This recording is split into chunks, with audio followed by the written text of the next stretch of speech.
अस्सलामुअलैकुम सुनाओ सारे वीर भरा की हाल है ठीक ठाक हो। उम्मीद करना सारे ठीक ठाक होंगे जी। मैं तुहाडा परदेसी जट वीर जी अज साडा की नाम लगदा व्लॉग के सेबां दा। ठीक है माशाअल्लाह सेब लगे ने कि नाम लगदा बूटियां दे बड़े बड़े सोहने। ठीक है मालक ने टोरिया ते कि नाम लगदा मालक कहने जा वेख के आ सेब इन्हां नूं तेकला करन वाला नहीं करन वाला है भी की कोई हिसाब किताब है की कोई हिसाब किताब नहीं है।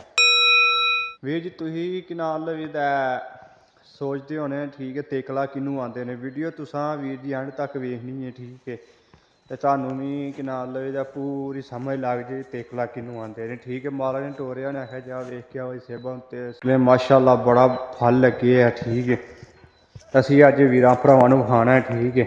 ਯਕੀਨ ਕਰੋ ਇੱਕ ਵਾਰੀ ਵੇਖ ਕੇ ਤੁਹਾਡੀ ਰੂਹ ਖੁਸ਼ ਹੋ ਜਾਏਗੀ। ਤੇ ਮਾਲਕ ਆਂਦਾ ਸੀ ਜਾ ਵੇਖ ਕੇ ਆ ਕਿ ਨਾ ਸੇਬਾਂ ਨੂੰ ਤੇਕਲਾ ਕਰਨ ਵਾਲਾ ਤੇ ਨਹੀਂ। ਵੀਰ ਜੀ ਤੁਸੀਂ ਕਿ ਨਾਲ ਪਰੇਸ਼ਾਨ ਨਹੀਂ ਹੋਣਾ ਹੈ ਵੀ ਠੀਕ ਹੈ। ਵੀਡੀਓ ਤੁਸੀਂ ਐਂਡ ਤੱਕ ਵੇਖਣੀ ਹੈ ਤੇ ਤੁਹਾਨੂੰ ਅਸੀਂ ਜਿਹੜਾ ਨਾ ਆਪਣੇ ਵੀਰਾਂ ਭਰਾਵਾਂ ਨੂੰ ਦੱਸਾਂਗੇ ਤੇਕਲਾ ਕਿਹਨੂੰ ਆਉਂਦੇ ਨੇ। ਠੀਕ ਹੈ ਤੇ ਵੀਰ ਜੀ ਸਾਡੀ ਵੀਡੀਓ ਅੱਛੀ ਲੱਗੀ ਵੀਡੀਓ ਸ਼ੁਰੂ ਕਰਨ ਤੋਂ ਪਹਿਲਾਂ ਚੈਨਲ ਸਬਸਕ੍ਰਾਈਬ ਜ਼ਰੂਰ ਕਰ ਲੈਣਾ। ਠੀਕ ਹੈ ਤੁਹਾਨੂੰ ਨਵੀਂ ਤੋਂ ਨਵੀਂ ਵੀਰ ਜੀ ਵੀਡੀਓ ਮਿਲਦੀ ਰਹੇ ਤੇ ਥੱਲੇ ਕਮੈਂਟ ਕਰਕੇ ਜ਼ਰੂਰ ਦੱਸਣਾ। ਠੀਕ ਹੈ ਕਿ ਨਾਲ ਲਵੀਦਾ ਵੀਡੀਓ कैसी लगी है। आओ असी वीडियो स्टार्ट करने हैं। ठीक है वीर भरावां नूं विखाने हैं। वीर जी ए माशाअल्लाह वेखो जी एडे एडे वड्डे बूटे ने सेबां दे। ठीक है ए वेख रहे हो वीर जी एक गुच्छे दे नाल किन्ना माशाअल्लाह सुबहान अल्लाह। वेखो एक गुच्छे दे नाल किन्ने जेह्ड़े सेब लगे ने वेख रहे हो वीर जी की नाल लवीदा नाशपतियां ने।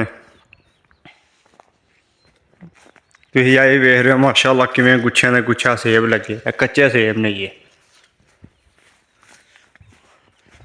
असीं पहलां असीं आख्या मालक ने टोरिया असीं वीरां भरावां नूं क्यों ना विखाईए। ठीक है पाकिस्तान काफ़ी जेह्ड़े लोग ने उन्होंने नहीं पता है भी ठीक है तेकला किनूं आंदे ने। इत्थे तेकला आंदे ने ठीक है ते कि नाल लवीदा हो सकदा कियां पता कियां नहीं पता है भी। तो असीं अज तुहानूं पूरी वीडियो सेब दी जेह्ड़ी जानकारी है ना बस देखभाल किवें करदे ने सेब दी तेकला किवें करदे तुहानूं सारी अज जेह्ड़ी ना वीडियो दे विच दस्सांगे।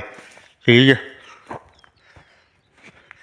वीर जी ए माशाअल्लाह तुसीं वेख रहे हो निक्के निक्के सेब लगे ने। ठीक है हले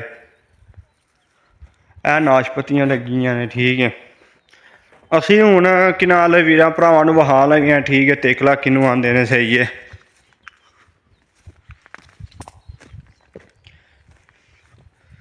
वीर जी तुसीं ए सेब वेख रहे हो। ठीक है ए तुसीं सेब वेख रहे हो। ठीक वीर जी तेकला इनू आंदे ने। ठीक है मसलन कि नाल लवीदा ए वेख्या सेब बिल्कुल साफ सुथरा लाल है सही है सिर्फ चिट्टा है इनू कख कंडा नहीं है भी। ए तुसीं सेब वेख रहे हो। ठीक है डब्बा खरब्बा है। ठीक है कि नाल लवीदा ए वेख्या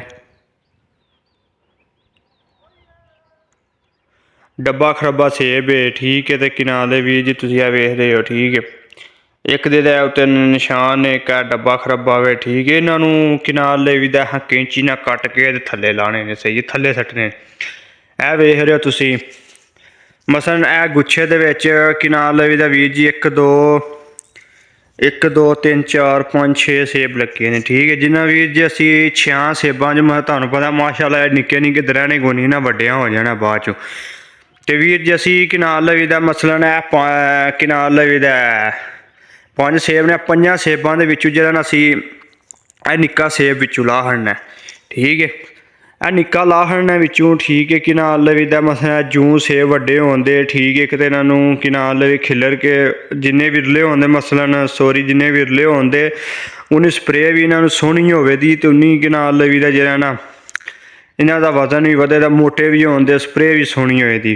ठीक है इनू असां वीर जी थल्ले ला के सट्ट छड्डना मसलन गुच्छे दे विच मसलन जिवें ए तुसीं वेख रहे हो। ठीक है मसलन एक सेब लगे आवे। ठीक है एक सेब दे विचों कि नाल लवीदा मसलन 3 सेब लगे एक तुहानूं विखाया कि नाल लवीदा ला के वेख्या थल्ले सट्टिया। ठीक है वेखो जी ए सेब बिल्कुल साफ सुथरा नहीं डब्बा खरब्बा है। ठीक है वेख लै निशान पे ने उत्ते। ठीक है ए भी उंज दा ही है। ठीक है वेख्या इन्हां नूं असां वीर जी कि नाल लवीदा कैंची नाल कट के ते इन्हां नूं असां थल्ले सट्टना। ठीक है ਯਾ ਵੇਖ ਰਹੇ ਹੋ ਤੁਸੀਂ ਵੀਰ ਜੀ ਕਿ ਨਾਲ ਲਵੀਦਾ। ਇਹ ਵੇਖੋ ਮਾਸ਼ਾਅੱਲਾ ਸੇਬ ਕਿਵੇਂ ਲੱਗੇ ਨੇ, ਠੀਕ ਹੈ ਵੇਖ ਰਹੇ ਹੋ। ਇਹ ਵੇਖੋ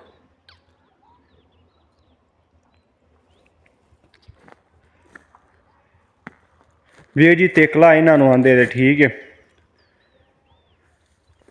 ਮਾਸ਼ਾਅੱਲਾ ਵੇਖ ਰਹੇ ਹੋ ਤੁਸੀਂ ਕਿਵੇਂ ਬੂਟੇ ਨੇ। ਪਿਛਲੇ ਸਾਲ ਮਾਸ਼ਾਅੱਲਾ ਬੜਾ ਫਲ ਲੱਗਿਆ ਸੀ, ਠੀਕ ਹੈ। ਅੱਜ ਫਲ ਜਿਹੜਾ ਥੋੜਾ ਲੱਗਾ ਤੁਹਾਨੂੰ ਇਨਸ਼ਾਅੱਲਾ ਦੂਜੇ ਬਾਗ ਦੀ ਵੀਡੀਓ ਵਿਖਾਉਣ ਤੁਹਾਡੀ ਰੂਹ ਖੁਸ਼ ਹੋ ਜਾਵੇ। ਵੀਰ ਜੀ ਆ ਵੇਖਿਆ ਜੀ 1 2 3 4 5 ਇੱਕ ਗੁੱਛੇ ਵਿੱਚ 5 ਸੇਬ ਲੱਗੇ ਨੇ। ਇਹਨਾਂ ਨੂੰ ਅਸਾਂ ਇੱਕ ਵਾਰੀ ਪਾਣੀ ਲਾਉਣਾ ਹੈ ਨਾ, ਪਾਣੀ ਲਾ ਕੇ ਤੇ ਵੇਖਿਆ ਇਹ ਸੇਬ ਰਹਿ ਗਿਆ ਛੋਟਾ, ਤੇ ਬਾਕੀ ਹੈ ਮਾਸ਼ਾਅੱਲਾ ਜਿਹੜੇ 1 2 3 4 ਚਾਰ ਸੇਬ ਸਹੀ ਨੇ ਬਿਲਕੁਲ ਸਾਲਮ। ਇਹਨਾਂ ਨੂੰ ਕੋਈ ਟੈਨਸ਼ਨ ਕੋਈ ਪਰੇਸ਼ਾਨ। ਇਹਨਾਂ ਜੂੰ ਨਾਲ ਇਹਨੇ ਥੋੜਾ ਪਾਣੀ ਲਾਉਣਾ, ਠੀਕ ਹੈ। ਇਹਨਾਂ ਨੂੰ ਅਸਾਂ ਲਾ ਕੇ ਥੱਲੇ ਸਾਡੇ ਤਰੋੜਿਆਂ 'ਚ ਪਾ ਕੇ ਤੇ ਕਿਨਾਰ ਲਈ ਇਹਨਾਂ ਨੂੰ ਫੈਕਟਰੀ ਦੇਵਾਂਗੇ, ਠੀਕ ਹੈ। ਉੱਥੇ ਇਹਨਾਂ ਦੀ ਕੋਈ ਚੀਜ਼ਾਂ ਬਣਦੀਆਂ ਨੇ ਇਹਨਾਂ ਕੱਚਿਆਂ ਸੇਬਾਂ ਦੀਆਂ, ਠੀਕ ਹੈ। ਤੇ ਵੀਰ ਜੀ ਇਹਨੂੰ ਇੱਥੇ ਤੇਕਲਾ ਆਉਂਦੇ ਨੇ, ਠੀਕ ਹੈ। ਤੇ ਉਮੀਦ ਕਰਨਾ ਮੇਰੇ ਵੀਰਾਂ ਭਰਾਵਾਂ ਨੂੰ ਅੱਜ ਦਾ ਵਲੋਗ ਪਸੰਦ ਆਇਆ ਹੋਏਗਾ, ਠੀਕ ਹੈ। ਥੱਲੇ ਲਾਈਕ ਕਮੈਂਟ ਕਰਕੇ ਜ਼ਰੂਰ ਦੱਸਣਾ ਵੀਡੀਓ ਕੈਸੀ ਲੱਗੀ ਹੈ। ਤੇ ਵੀਰ ਜੀ ਸਾਨੂੰ ਇਜਾਜ਼ਤ ਦੇ, ਇਨਸ਼ਾਅੱਲਾ ਅਸੀਂ ਦੂਜੇ ਬਾਗ 'ਚ ਜਾਵਾਂਗੇ। ਅਸੀਂ ਤੁਹਾਨੂੰ ਉੱਥੇ ਜਾ ਕੇ ਵਿਖਾ ਦੇ ਸੇਬ ਉੱਥੇ ਕਿਵੇਂ ਲੱਗੇ ਨੇ। ਉੱਥੇ ਵੀ ਕਿਨਾਰ ਲਈ ਤੇਕਲਾ ਕਰਨ ਵਾਲਾ, ਸੇਬਾਂ ਦੀ ਕਟਾਈ ਕਰਨ ਵਾਲੀ ਨਹੀਂ ਕਰਨਾ। ਤੇਕਲਾ ਵੀਰ ਜੀ ਆਉਂਦੇ ਨੇ ਇੱਥੇ, ਤੇਕਲਾ ਆਉਂਦੇ ਨੇ ਭਾਈ ਸੇਬ ਨੂੰ ਕਿਨਾਰ ਵਿੱਚ ਛਾਂਟੀ ਕਰਨਾ, ਠੀਕ ਹੈ। ਅਸੀਂ ਜੇ ਪਾਕਿਸਤਾਨ ਛਾਂਟੀ ਆਉਂਦੇ ਆ ਨਾ, ਕੱਚੇ ਸੇਬ ਛਾਂਟੀ ਕਰਨ ਵਾਲੇ ਵਿੱਚੋਂ ਮਸਲ ਜਿਹੜੇ ਨਿੱਕੇ ਮੋਟੇ ਖਰਾਬ ਖਰੂਬ ਲਾਉਣੇ, ਇੱਥੇ ਵੀਰ ਜੀ ਤੇਕਲਾ ਆਉਂਦੇ ਨੇ, ਠੀਕ ਹੈ। ਤੇ ਵੀਰ ਜੀ ਸਾਨੂੰ ਇਜਾਜ਼ਤ ਦਿਓ, ਠੀਕ ਹੈ। ਓਕੇ, ਅੱਲਾ ਹਾਫਿਜ਼। ਤੁਹਾਨੂੰ ਨਵੀਂ ਵੀਡੀਓ 'ਚ ਫੇਰ ਮਿਲਾਂਗੇ।